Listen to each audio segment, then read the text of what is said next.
जानकारी के लिए संवाददाता रवि कुमार मेरे साथ लाइव जुड़ गए हैं। रवि, बहुत से ऐसे नाम हैं जो इस बार कट सकते हैं। बीजेपी की ओर से क्या फैसला लिया जाता है, क्योंकि सूत्रों के हवाले से जो खबर सामने आ रही है उसमें सबसे महत्वपूर्ण तो वरुण गांधी की भी टिकट इस बार कट सकती है। किस तरह से देखा जा रहा है? देखिए, जो पहली लिस्ट आई थी उसमें 51 जो नामों के का जो घोषणा थी वो की गई थी, जिसमें प्रधानमंत्री नरेंद्र मोदी तीसरी बार वाराणसी से चुनाव लड़ने जा रहे हैं और उसके अलावा राजनाथ सिंह है जो कि देश के रक्षा मंत्री, वो भी तीसरी बार लखनऊ से लड़ने जा रहे हैं। इसमें तिरानी अमेठी से चुनाव लड़ेंगे और ऐसे कई सारे ऐसे नाम हैं जिनको रिपीट किया गया है। कौशल किशोर है, उसके अलावा कई सारे ऐसे नाम हैं जिनको लेकर जरूर चर्चाएं थी कि उनके नाम कट सकते हैं, लेकिन वो सारे नाम हैं वो उस लिस्ट में थे जिनको लेकर चर्चाएं थी। हालांकि अभी कई नाम ऐसे बचे हुए, कई सीटें ऐसी बची हुई हैं जिनको लेकर बीजेपी ने एक लंबा एक बड़ा मंथन किया है, जिसमें कई सारे नाम हैं, जिसमें से मेनका गांधी है, वरुण गांधी है और उसके अलावा कई सारे और चेहरे हैं जिन चेहरों को लेकर एक चर्चा जरूर है क्या उनके नाम है या नहीं। अगर नाम वास्तविक रूप में होते तो अब तक लिस्ट आ गई होती, उसमें उनका नाम का जिक्र भी होता, लेकिन लिस्ट देरी करने का मकसद यही हो सकता है कि लंबा मंथन हो रहा है और बीजेपी जिससे सहयोगी दलों के साथ में मिशन 80 यानी यूपी के सभी 80 सीटों को जीतने का दावा कर रही है। तो ऐसे में सवाल ये उठता है कि जो लिस्ट अभी तक आई है उसमें जो बचे हुए नाम हैं उन नामों को लेकर जरूर कहीं ना कहीं एक बड़ा मंथन जरूर चल रहा है बीजेपी के शीर्ष नेतृत्व के साथ में। उसमें उत्तर प्रदेश के मुख्यमंत्री योगी आदित्यनाथ मौजूद रहे, दोनों डिप्टी सीएम मौजूद रहे, तो कुल मिला के समझा जा सकता है। चलिए ठीक है रवि, आप बने रहिएगा, आपसे आगे भी जानकारी लेंगे, लेकिन इसी बीच एक बड़ी खबर आपको बता दें। लोकसभा चुनाव पर बीजेपी के सूत्रों से ये बड़ी खबर है। मेरठ से अरुण गोविल को टिकट मिल सकता है, बलिया से नीरज शेखर को टिकट मिल सकता है, गाजियाबाद से अतुल गर्ग को टिकट मिल सकता है, पीलीभीत से जितिन प्रसाद को टिकट मिल सकता है। तो ये वो नाम है जिनको इस बार टिकट दिए जा सकते हैं, वो नेता है जिनको टिकट मिल सकता है, जिनके नामों पर मुहर लग सकती है। पीलीभीत से जितिन प्रसाद को टिकट मिल सकता है। बड़ी खबर इस वक्त की आपको बता रहे हैं। बीजेपी इस बार जो अपनी अगली लिस्ट जारी करेगी उसमें ये तमाम नाम शामिल हो सकते हैं। बीजेपी सूत्रों से बड़ी खबर आपको बता रहे हैं। मेरठ से अरुण गोविल को टिकट मिल सकता है, बलिया से नीरज शेखर को टिकट मिल सकता है,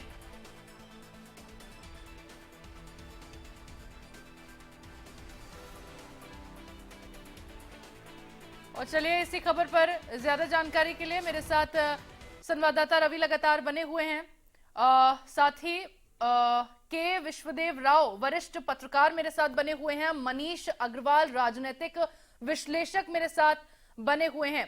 सबसे पहले तो रवि मैं आपके पास आना चाहूंगी, आपसे मेरा सवाल रहेगा कि पहले तो वरुण गांधी का टिकट काटा जा सकता है, इस बार कहा जा रहा है कि मेनका गांधी को फिर से मौका दिया जा सकता है, साथ ही कई नाम ऐसे हैं जो कट जाएंगे और अभी जो खबर सामने आई जो 4 नेता उनके नामों की घोषणा हो सकती है। बीजेपी सूत्रों के हवाले से ये बड़ी खबर, कितनी सच्चाई और कितनी पुष्टि इस खबर की हो सकती है आगे?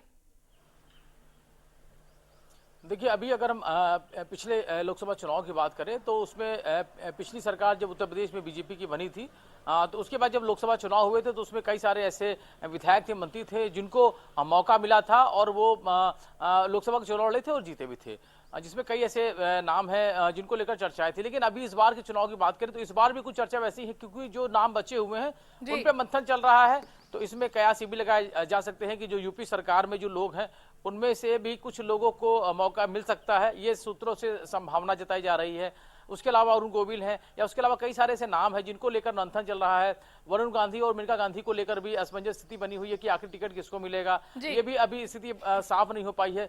तो एक मंथन का दौर जरूर चल रहा है, लेकिन चर्चाएं तो कई सारी हैं, लेकिन जब तक लिस्ट नहीं जारी होती तब तक इस पर पूरी तरीके से मोहर नहीं लग सकती है, लेकिन चर्चाएं जरूर हैं। अब चर्चाओं का जो चर्चाएं हैं वो तभी विराम लेंगी जब ये लिस्ट है बीजेपी की पूरी तरीके से मंथन करने के बाद जारी हो जाएगी, क्योंकि जिस तरीके से उत्तर प्रदेश में जब चुनाव हुआ था विधानसभा का, पहली बार जब सरकार बनी बीजेपी की, उसके बाद फिर लोकसभा चुनाव था तो उसमें कई सारे ऐसे मंत्री थे जिनको उसमें मौका मिला, लोकसभा चुनाव लड़े वो लोग। अब लेकिन कुछ ऐसी तस्वीरें इस बार विधानसभा चुनाव में हो सकती हैं, ऐसी फिलहाल इसकी संभावना है, लेकिन अभी जब लिस्ट जारी होगी तो बहुत सारी तस्वीर है वो साफ होगी, क्योंकि भाई कई सारे ऐसे चेहरे हैं जो बड़े चेहरे के तौर पे हैं यूपी सरकार में, उनको मौका मिल सकता है। लेकिन अभी देखना होगा कि बीजेपी की तरफ से जब बड़ा मंथन पूरा होता है तो ये जो बचे हुए चेहरे हैं या जो सीटें बची हुई हैं उन पे किन किन पर दांव है वो लगाया जाता है। जी बिल्कुल रवि, अटकलें बहुत हैं, लेकिन विराम इन अटकलों पर तभी लगेगा जब बीजेपी की लिस्ट सामने आएगी और पता लगेगा कि किन नेताओं के नाम कटे हैं और किन को इस बार मौका दिया गया है।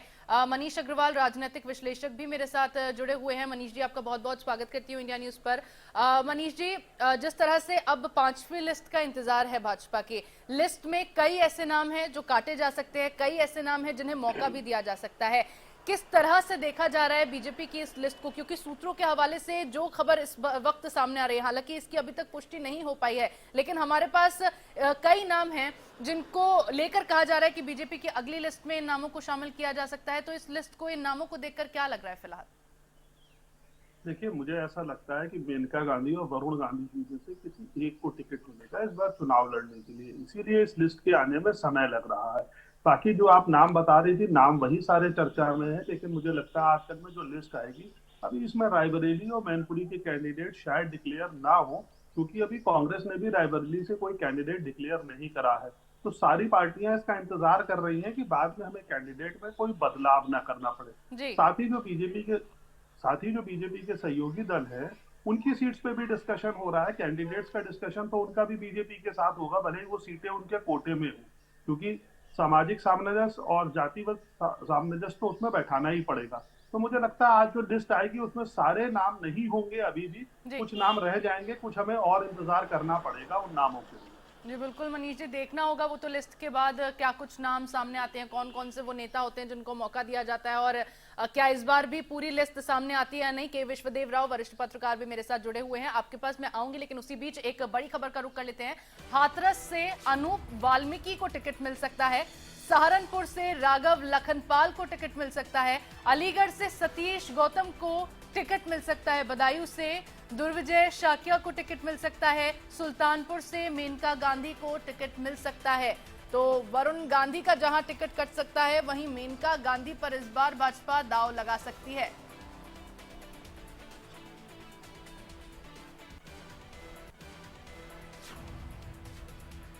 और चलिए मेरे साथ अब रवि संवाददाता जुड़े हुए हैं, के विश्वदेव राव वरिष्ठ पत्रकार जुड़े हुए हैं, मनीष अग्रवाल राजनीतिक विश्लेषक मेरे साथ जुड़े हुए हैं। मनीष जी, आपसे तो मैंने सवाल ले लिया था, के विश्वदेव राव मेरे साथ वरिष्ठ पत्रकार जुड़े हुए हैं, उनसे मेरा सवाल रहेगा। राव साहब, क्या लग रहा है इस लिस्ट को देखकर? वरुण गांधी का तो टिकट काटा जा सकता है, लेकिन मेनका गांधी पर बीजेपी इस बार दांव लगा सकती है, किस तरह से देखें इसे? देखिए, एक इसमें कुछ सीटें हैं जिन पे खास तौर पे गौर करना पड़ेगा इस बार की लिस्ट में। जैसे गाजियाबाद हो गई, वीके सिंह हो गए, पीलीभीत हो गई, वरुण गांधी हो गए, सुल्तानपुर से मेनका गांधी का टिकट हो गया, प्रयागराज से रीता बहुगुणा जोशी का हो गया, कैसरगंज से एक बहुत प्रबल नाम है बृजभूषण शरण सिंह। आपका सवाल जो था कि पीलीभीत और सुल्तानपुर पे पशुपेश इंडिया न्यूज ने भी किया था, इंडिया न्यूज ने भी खबर पुष्टि के साथ चलाई थी कि दोनों में से किसी एक को टिकट मिलेगा, मेनका गांधी या वरुण गांधी। मेनका गांधी का टिकट लगभग तय माना जा रहा है कि उनको पुनः टिकट दे दिया जाएगा, लेकिन वरुण गांधी क्योंकि बहुत विरोध कर चुके थे सरकार का किसान आंदोलन के समय, और उन्होंने बहुत प्रबल तरीके से, बहुत प्रमुख रूप से विरोध किया था कि किसान के जो कानून बने हैं ये नहीं बनने चाहिए, इस तरह का। तो इस वजह से सरकार कहीं ना कहीं उनको टिकट देने या भाजपा उनको टिकट देने राव साहब, इंडिया न्यूज के पास सूत्रों के हवाले से ये पुख्ता जानकारी है कि वरुण गांधी का पीलीभीत से टिकट कट सकता है, तो जितिन प्रसाद को वहां से टिकट मिल सकता है। जी बिल्कुल, ये इंडिया न्यूज ने ही ये खबर सबसे पहले ब्रेक करी थी, मैं आपको बता दूं, और उसमें कहा भी गया था जितिन प्रसाद को टिकट मिल सकता है। इस बात पे की बहुत चर्चाएं हैं और उम्मीद यही लगाई जा रही है कि ये खबर पुष्ट होगी हमारी। और इसके आगे अगर बात करें, जनरल वीके सिंह के बारे में भी ग्राउंड रिपोर्ट जब करी गई थी इंडिया न्यूज द्वारा, तो यही बताया गया था कि वहां माहौल जनरल वीके सिंह के पक्ष में नहीं है, और वहां गाजियाबाद क्योंकि एनसीआर रीजन की सीट आती है और उसका खास प्रभाव पूरे देश भर में पड़ता है, एक मैसेज जाता है, तो वहां से कोई मजबूत दावेदार, अब की बार कोई स्टार दावेदार आने की उम्मीद करी जा रही है। उसका नाम अभी चर्चाओं में नहीं है, क्योंकि बीजेपी के बारे में यही कहा जाता है कि लास्ट मोमेंट पे ही डिसाइड करते हैं कि क्या कौन सा कैंडिडेट होगा। इसी में एक चीज देख लीजिए, कैसरगंज वाला जो मामला है, उसमें बृजभूषण शरण सिंह को टिकट दिया भी जा सकता है, ऐसी संभावना लग रही है, लेकिन उसको पशुपेश ये है भारतीय जनता पार्टी के सामने कि बृजभूषण शरण सिंह को टिकट देंगे तो जो पहलवानों की जो बेल्ट कही जाती है हरियाणा पंजाब इन सब क्षेत्रों में, तो वहां पर थोड़ा नुकसान बीजेपी को हो सकता है। अब देखना पड़ेगा, ये बड़ा सवाल बीजेपी के सामने है कि इस लिस्ट में बृजभूषण शरण सिंह को टिकट देते हैं कि नहीं देते हैं। जी बिल्कुल, वो तो देखना ही होगा। आगे अटकलों पर विराम तभी लगेगा जब बीजेपी की ये 5वीं लिस्ट जारी हो जाएगी। रवि, आपसे मेरा सवाल है कि कितना वक्त और इंतजार करना होगा, क्या जानकारी मिल पा रही है, कब तक बीजेपी की ये 5वीं लिस्ट जारी हो जाएगी जिसको लेकर इतना ज्यादा अटकलों का बाजार गर्म हो गया है? देखिए, बीजेपी पिछले 2 चुनाव की अगर बात करें तो पिछले 2 लोकसभा चुनाव थे या उसके पहले जो भी विधानसभा चुनाव रहे हैं, उन चुनाव में लंबा मंथन चलता है। और अभी हाल ही में अगर हम बात करें तो कई सारी बैठकें हुई हैं, लखनऊ से लेकर दिल्ली तक ये बैठकें हुई हैं। अब दिल्ली में बैठक हो रही है और लखनऊ से मुख्यमंत्री योगी आदित्यनाथ उस बैठक पहुंचते हैं, दोनों डिप्टी सीएम उसमें पहुंचते हैं और लगातार मंथन का दौर है वो चलता है। जो भूपेन्द्र चौधरी वो भी कई बार बैठकें करते हुए नजर आ चुके हैं। और अब जेपी नड्डा हो, चाहे प्रधानमंत्री नरेंद्र मोदी खुद बैठक में मौजूद रहे, देश के गृह मंत्री हैं, रक्षा मंत्री हैं, तो शीर्ष नेतृत्व लगातार बैठकें करता रहा है। और अगर हम बात करें तो प्रधानमंत्री नरेंद्र मोदी के चेहरे पर ये चुनाव तीसरा चुनाव होने जा रहा है और बीजेपी है वो सहयोगी दलों के साथ हैट्रिक लगाने की कोशिश करेगी। यूपी की अगर बात करें तो 80 सीटों पर बीजेपी की नजर है, सहयोगी दल साथ में है। अब सबसे बड़ी फायदे की बात बीजेपी के लिए ये है कि पूर्वांचल में जो सुभाषपा का अच्छा असर है वो साथ में है, आरएलडी साथ में है, तो ऐसे में जो बची हुई सीटें हैं वो बीजेपी को चाहिए और इसीलिए मिशन 80 को जीतने का दावा लगातार किया जा रहा है, क्योंकि उसके लिए रणनीति पूरी बना ली गई है, तैयारी कर ली गई है। अब जो सीटों पर जहां भी असमंजस स्थिति है, इसीलिए उन चेहरों पर विचार किया जा रहा है, क्या उनको रिपीट करना है या नए लोगों को मौका देना है। सरकार यूपी सरकार में जो लोग उनमें किसी को मौका दिया जा सकता है, तो ये फिलहाल ये एक लंबा एक विचार विमर्श है, लंबा मंथन है। और उस मंथन के बाद जब विश्वास हो जाएगा कि हाँ इन सीटों पर इनको लड़ाना है, तो ये पूरी चीजें साफ हो पाएंगी, क्योंकि बीजेपी नहीं चाहती है कि कोई भी कमी रह जाए, इसीलिए लंबा मंथन चल रहा है। और लिस्ट में जो नाम अभी तक लिस्ट जो नहीं आई है, इसी वजह से नहीं आई है क्योंकि ये पूरी तरीके से विश्वास ले लिया जाएगा या तो जो दूसरी पार्टियां हैं वो उन सीटों पर अपने प्रत्याशी उतार देते। तो एक मंथन का दौर चल रहा है और बीजेपी पूरी तरीके से तैयार है यूपी को मिशन 80 पूरा करने के लिए। और इसी मकसद के तहत, सारी रणनीति के तहत जो नाम अभी तक जारी नहीं किए गए हैं, उसके पीछे भी एक वजह है और ये वजह यही है कि उन सीटों पर जो विपक्षी दल हैं वो किनको मौका देने वाले हैं और जो सत्ता पक्ष यानी कि बीजेपी जो है वो किस तरीके से मजबूती के साथ में उन सीटों पर चुनाव लड़े ताकि उसको जीता जा सके। तो यही वजह है जो लंबा मंथन है वो चल रहा है। जी बिल्कुल रवि, कुछ ही वक्त का इंतजार होगा जब 5वीं लिस्ट सामने आएगी और बीजेपी की ओर से इस 5वीं लिस्ट में क्या कुछ धमाका किया जाता है वो देखने वाली बात होगी। बहरहाल मनीष जी, जिस तरह से देखा गया है हमेशा से बीजेपी की ओर से कोई ना कोई बड़ा धमाका किया ही जाता रहा है। 400 पार का नारा इस बार दिया गया, 80 की 80 लोकसभा सीटें जो हैं उत्तर प्रदेश की जीतने का दावा भाजपा की ओर से किया जा रहा है। इस वक्त स्थिति बीजेपी की क्या बनी हुई है, क्योंकि कांग्रेस भी देखिए लगातार अपनी तैयारियों में जुड़ी है, बीएसपी की ओर से भी 16 प्रत्याशियों के नामों का ऐलान कर दिया गया है, इंडिया गठबंधन जो है वो अपनी तैयारियों में लगा हुआ है। जिस तरह से एक के बाद एक धमाके बीजेपी की ओर से किए जा रहे हैं, एक के बाद एक लिस्ट बीजेपी की ओर से जारी की जा रही है। हालांकि इंडिया गठबंधन विपक्षी गठबंधन की ओर से तो वक्त लग रहा है, लेकिन फिलहाल बीजेपी की स्थिति वहां क्या बनी हुई है? देखिए, जैसे राव साहब कह रहे थे गाजियाबाद की सीट के लिए, मुझे ऐसा लगता है कि दिल्ली में जो कांग्रेस और आम आदमी पार्टी का कोलैबोरेशन हुआ उसका इम्पैक्ट बीजेपी एनालाइज कर रही है गाजियाबाद की सीट के लिए, क्योंकि वो एनसीआर रीजन में आती है, दिल्ली से जुड़ी हुई सीट है जी। तो उसकी कुछ एनालिसिस डिफरेंट होगी, इस बार डिफरेंट करनी पड़ेगी, क्योंकि पहले क्या होता था आप और कांग्रेस अलग अलग लड़ती थी दिल्ली। दूसरे, रायबरेली की सीट जो है वो अभी भी स्टार सीट बनी हुई है, कोई भी अपने कैंडिडेट डिस्क्लोज नहीं करना चाहेगा बिल्कुल आखिरी मोमेंट तक, क्योंकि बीजेपी किसी भी तरीके से ये मौका छोड़ना नहीं चाहेगी कि सोनिया गांधी जी ने जब उस सीट को छोड़ा है तो अमेठी की तरह क्यों ना वो उस पर भी अपना कैंडिडेट जिताए। और केसरगंज की सीट का जैसे राव साहब कह रहे थे, तो मुझे लगता है शायद ब्रजभूषण शरण सिंह के परिवार से किसी को बीजेपी वहां पे चुनाव लड़ाना चाहेगी। सुल्तानपुर से मेनका गांधी जी को चुनाव लड़ाने में मुझे नहीं लगता कोई परेशानी इस समय लग रही है।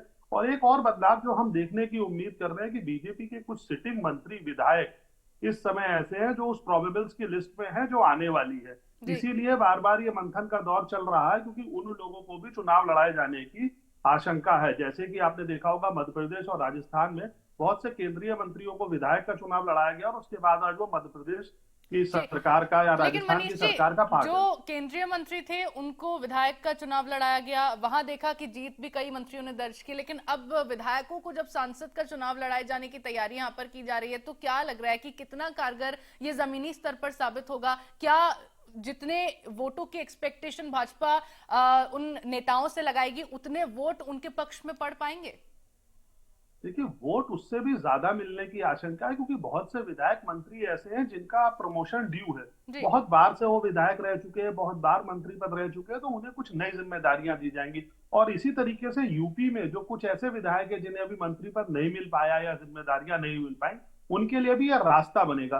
तो ये एक लैटरल प्रोसेस है, हर पार्टी को इसे फॉलो करना चाहिए, तभी नीचे तक के कार्यकर्ता में यह उत्साह बना रहता है कि अगर आगे सबका प्रमोशन हो रहा है तो मेरा भी कभी प्रमोशन होगा, मैं भी उस जगह तक पहुंचूंगा। जो रिफ्लेक्शन आपने राजस्थान और मध्य प्रदेश के चुनावों में देखा होगा कि एक आम कार्यकर्ता या जो पिछली बार कैबिनेट में मंत्री था, वो डायरेक्ट मुख्यमंत्री बन जाता है। और मुख्यमंत्री जो है वो सांसद का चुनाव लड़ रहे हैं, इसका मतलब वो दिल्ली में जाके बड़ी नेतृत्व या बड़ी जिम्मेदारी का पालन करेंगे। जी बिल्कुल। राव साहब, क्या भाजपा की जो 5वीं लिस्ट है, जो नाम अभी सूत्रों के हवाले से सामने आ रहे हैं, क्या उन नामों को देखकर क्या संदेश मिल पा रहा है? क्योंकि हर पिछली बार देखा गया था विधानसभा चुनाव के दौरान भाजपा की ओर से ये स्ट्रैटेजी बनाई गई थी कि नए चेहरों को मौका दिया जाएगा, युवा चेहरों को मौका दिया जाएगा, जिससे जो आम नेता पार्टी में हैं, जो नए नेता पार्टी में हैं, उनको भी ये लग सके कि हमें भी आगे आने वाले वक्त में मौका मिल सकता है, जैसे आज इन नेताओं को मिल रहा है। तो इस बार जो लिस्ट सामने आ सकती है, जो नाम इस वक्त हमारे सामने है, उन नामों को देखकर क्या लग रहा है?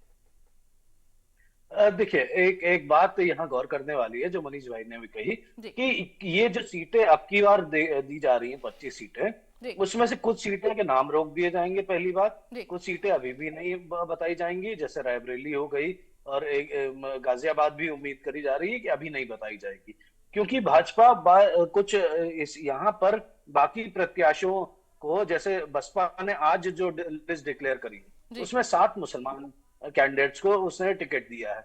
तो कहीं ना कहीं भाजपा भी इसी रणनीति के तहत काम कर रही है कि बाकी लोगों के कैंडिडेट आ जाएं तो हम वहां पर प्रबल दावेदारी दे सके।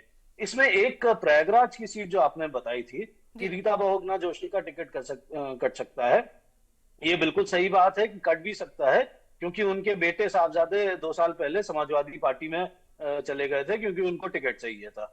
अब वहां से किसको लड़ाने की बात हो रही है, मनीष भाई ने एक दबे उस लफ्जों में कहा, लेकिन वहां नाम जो सबसे ज्यादा चर्चा में है वो डिप्टी सीएम केशव प्रसाद मौर्य का है। लेकिन जहां तक मेरे जानकारी है, केशव प्रसाद मौर्य वहां से लड़ना नहीं चाहते हैं, वो उस सीट पे दावेदारी नहीं देना चाहते हैं। तो बीजेपी के को देखना है कि प्रयागराज और ये जो प्रमुख सीटें हैं, गाजियाबाद, पीलीभीत, इस पे और कैसरगंज, इस पे किसको उतारती है और रणनीति किस तरीके से होती है। और रायबरेली की सीट तो प्रमुख हो गई, क्योंकि वहां से चर्चा, इंडिया न्यूज ने भी बोला है कि प्रियंका गांधी का लड़ने की संभावना है, लेकिन मुझे उम्मीद कम लग रही है, क्योंकि इतनी देर हो रही है, तो प्रियंका गांधी को टिकट शायद ना दिया जाए, और अगर नहीं दिया जाता तो आप समझ लीजिए कांग्रेस की इससे बड़ी हार और कुछ नहीं हो सकती। जी बिल्कुल। रवि, वाराणसी से प्रधानमंत्री मोदी इस बार चुनाव लड़ेंगे और कांग्रेस पार्टी की ओर से अजय राय को वाराणसी से प्रत्याशी के तौर पर उतारा गया है। हलचल किस तरह की वाराणसी की सीट को लेकर देखी जा रही है?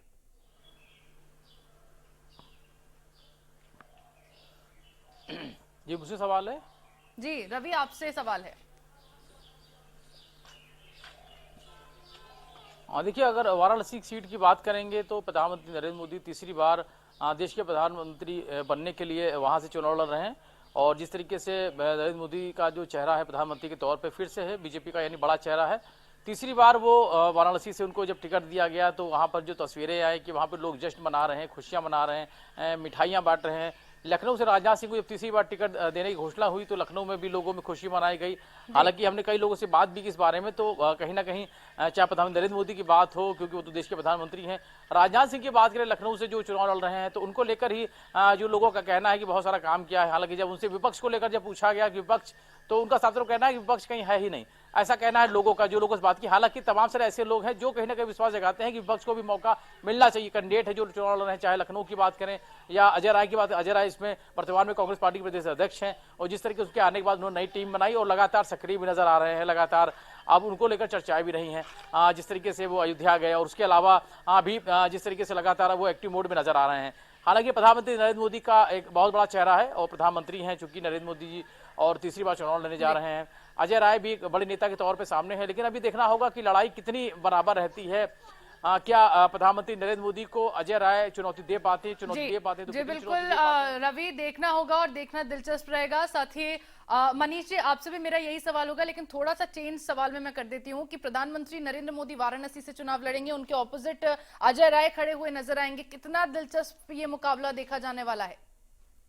ये बिल्कुल एक तरफा मुकाबला है। प्रधानमंत्री नरेंद्र मोदी जी से लड़ने के लिए किसी को वहां 5-10 साल तैयारी करनी पड़ेगी। अगर आप डेटा की एनालिसिस करें तो पिछले 5 साल में माननीय प्रधानमंत्री जी 80 बार वाराणसी गए हैं।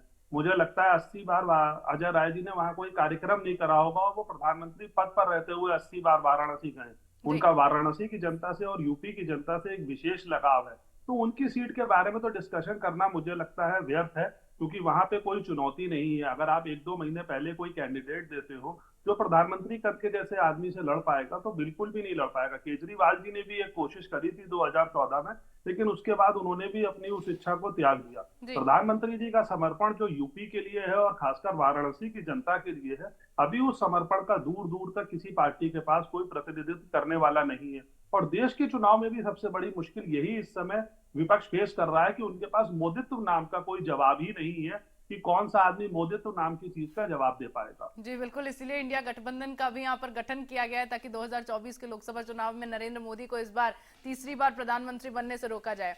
चलिए राव साहब, मेरा आपसे सवाल रहेगा कि जो बीजेपी की लिस्ट अभी आने वाली है, 5वीं लिस्ट जो जारी होगी, क्या उत्तर प्रदेश की बाकी बची सभी सीटों पर नामों की घोषणा हो जाएगी या फिर एंड मोमेंट पे इस बार फिर से कोई बदलाव देखने को मिल सकता है? जिन भी सीटों पर नामों की घोषणा होगी, क्या उनसे अलग जो बची हुई सीटें होंगी उन पर और भी आगे मंथन किया जाएगा? अभी वक्त लगेगा बाकी सीटों पर नामों की घोषणा होने में? देखिए अंशिका, एक बात यहाँ पहले भी चर्चा हो चुकी है, तो सारी सीटें मुझे नहीं लगता कि इस बार घोषित होंगी। जो लिस्ट आ रही है उसमें कुछ सीटों को रोक दिया जाएगा, खास प्रमुख तौर पे रायबरेली और गाजियाबाद को, क्योंकि ये मैसेज देने वाली सीटें हैं। बीजेपी यहाँ से एक, जैसे अमेठी में पिछली बार हुआ था, राहुल गांधी को हराना देश में चर्चा का विषय बन गया था, तो इसी तरह अमेठी में सोनिया गांधी क्योंकि राज्यसभा जा चुकी हैं, इस वजह से वहां से कोई गांधी परिवार का जो गढ़ है उसको अगर भेज दिया भाजपा ने, तो आने वाले समय में बहुत बड़ा मैसेज जाएगा। इसके अलावा आपने अंशिका बोला वाराणसी के बारे में, तो मैं वाराणसी में एक चीज जोड़ना चाहूंगा। प्रधानमंत्री का वाराणसी से जीतना तय माना जा रहा है, लेकिन ये भी देखिए साथ में प्रधानमंत्री के लड़ने के बाद पूरे पूर्वांचल में क्या इफेक्ट पड़ता है, क्योंकि अगल बगल की सारी सीटों पे उनका उस वाराणसी की सीट का प्रभाव पड़ता है। और पूर्वांचल में ओम प्रकाश राजभर का गठबंधन भी है भाजपा के साथ, तो वहां पर कितनी मार्जिन से अगल बगल वाले, प्रधानमंत्री तो मार्जिन के साथ जीतने चाहिए, अगल बगल की सीटों पे भी किस मार्जिन से विक्ट्री होती है, ये देखना आंकड़ों में बहुत जरूरी होगा। जी राव साहब, मनीष जी, आपका बहुत बहुत शुक्रिया हमारे साथ जुड़ने के लिए। बुलेटिन में मेरे साथ रवि भी जुड़े हुए थे। रवि, आपका भी बहुत बहुत शुक्रिया तमाम जानकारियों के लिए। बहरहाल देखना होगा कि कब तक बीजेपी की ये 5वीं लिस्ट आती है, कौन से नेता होते हैं जिनको मौका मिलता है और कौन से नेताओं का इस बार टिकट कटता है। और इस बार जो 5वीं लिस्ट बीजेपी की आती है, क्या उसमें उत्तर प्रदेश की बाकी बची हुई सीटों पर नामों की घोषणा होती है या फिर अभी भी कुछ सीटों पर मंथन करना बाकी रह जाता है? ये 5वीं लिस्ट के सामने आने के बाद ही क्लियर हो पाएगा। फिलहाल के लिए स्पेशल रिपोर्ट में मेरे साथ इतना ही। आप देख